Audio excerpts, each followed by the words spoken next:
having this rare opportunity to speak with you about the roots of Fijian Kava culture, which I think is a blend of both Fijian culture and Yankona. Where did that begin?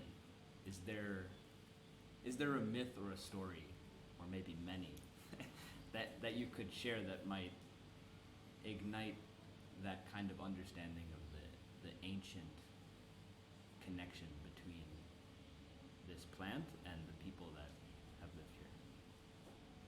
When Fiji was settled, the settling came from the direction of Vanuatu to Fiji. When they were sailing in the direction, they were sailing east, and the word for east 3,000 years ago was Viti.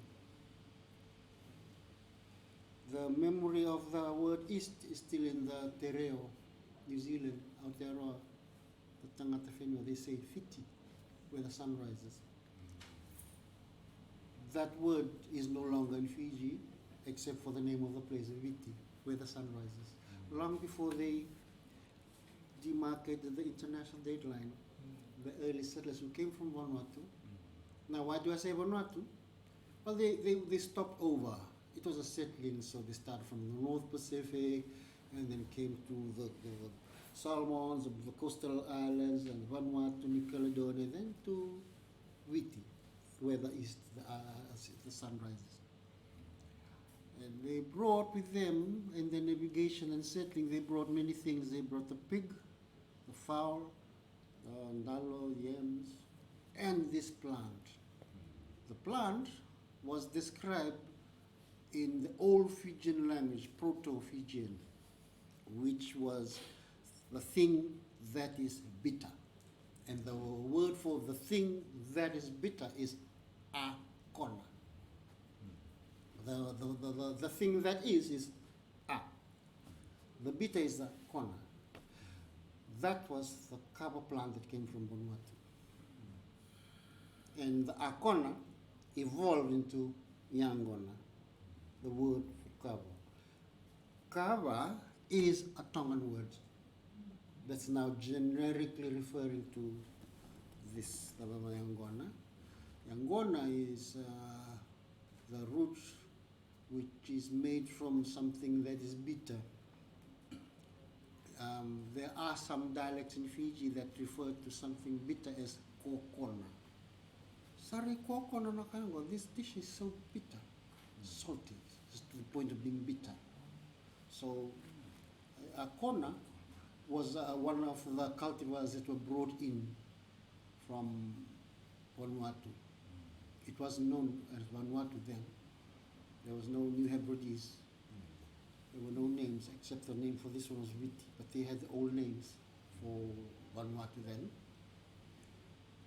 The legend on Kava is more pronounced in Samoa and Tonga about Sina, the eel, and the sprouting of this plant on the graveyard of the princess or whoever it is that featured in the myth.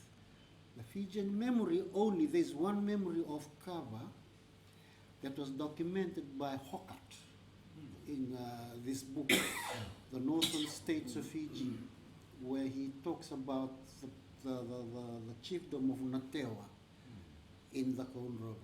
That there once upon a time there was a Tui Natewa. That title is no more. There's no Tui Natewa, there's only the next in we have a Tui and we have a warlord. There's only the Vulivalu. But according to tradition, there was a Tui Natewa.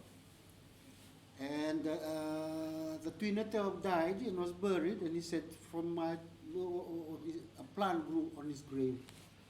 And that plant was the first kava. And in the dream, he revealed the chant that went with the mixing of kava.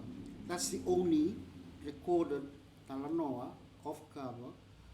Other than that, because we've been around for about, let's put it this way, generally speaking, when the Israelites were taken into slavery in Babylon, we were already here. So over time, the memories are lost, but the word still remains. The legends do not speak a lot about the origin of Kava, but the meaning the linguistic word that still remains is Angona, from the old Akona. In fact, here in Vitilevu we say Angona, in Honolevu they say Akona, closer to the dialect, the original language. Yes, Akona. When we drink, the kava of olden days was the green, fresh plant, which was very potent. So upon drinking that, one has to clear one's throat after drinking, because they say it makes the throat itchy. And you have to clear your throat. And the word for clearing the throat when you drink kava is kava. So the word, what we share with Tonga says this is a kava, but in the context here, linguistically, kava is the effect when you are drinking the original potent green one. And you get that. That's kava no tilo. My throat is itchy.